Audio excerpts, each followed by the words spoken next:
Dans cette vidéo, je vais te montrer mon bilan 2022 au niveau de mes investissements et également donner mes objectifs pour 2023. Je vais faire un petit statut de mon portefeuille au 31 décembre. Est-ce que je suis dans le vert? Est-ce que je suis dans le rouge? Combien ai-je reçu de dividendes en 2022? C'est parti.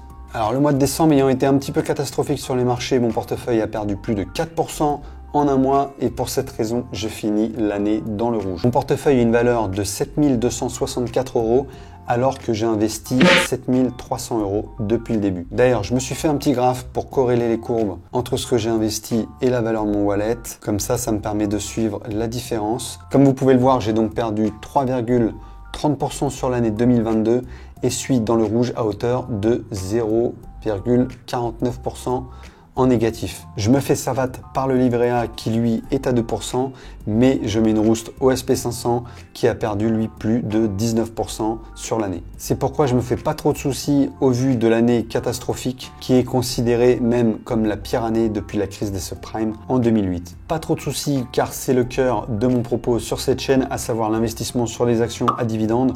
Malgré les aléas du marché et l'année catastrophique qu'on a eue, eh bien les dividendes continue d'être versé sur mon portefeuille. Cela donne même à la baisse des marchés un certain intérêt dans le sens où le prix des actifs est de plus en plus soldé et se rapproche un peu plus d'une valeur normale. Au niveau des dividendes, donc j'ai touché 164 € au total sur l'année, desquels il faudra déduire les taxes, 30% sur les actions françaises et 15% sur les actions américaines et canadiennes, sachant que la moitié est prélevée à la source par ces deux pays à hauteur de 15%. Alors ça peut paraître peu, 164 € au regard de l'objectif que je me fixe de toucher 18 000 € bruts de dividendes par an pour pouvoir me dégager un revenu passif de 1 000 € net par mois. Mais l'important c'est plus l'évolution et comme vous pouvez le constater et le voir sur ce graphe, ça commence à monter et je le vois d'ailleurs sur mon compte titre.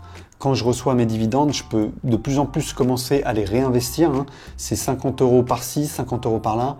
Et je pense que ça va devenir vraiment intéressant à partir de 2023. À ce propos, concernant mes objectifs 2023, je vais continuer à investir au moins 600 € par mois. Donc en deux fois, 300 € en début de mois, 300 € en milieu de mois.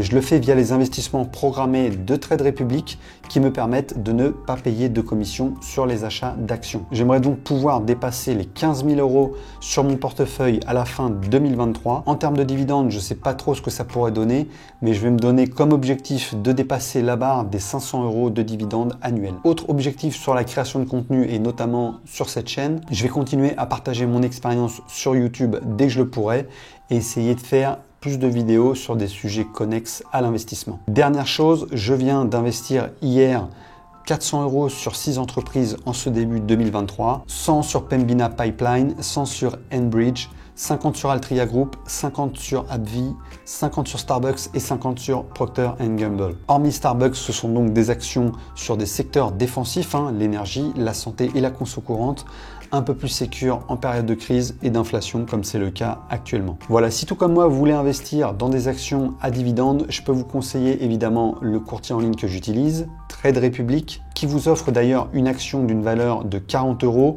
pour toute ouverture d'un compte titre chez eux, alors profitez-en, le lien est en description. Sachez que vous pouvez aussi investir dans des cryptos avec ce courtier en ligne. À très bientôt dans une prochaine vidéo et bonne année à tous.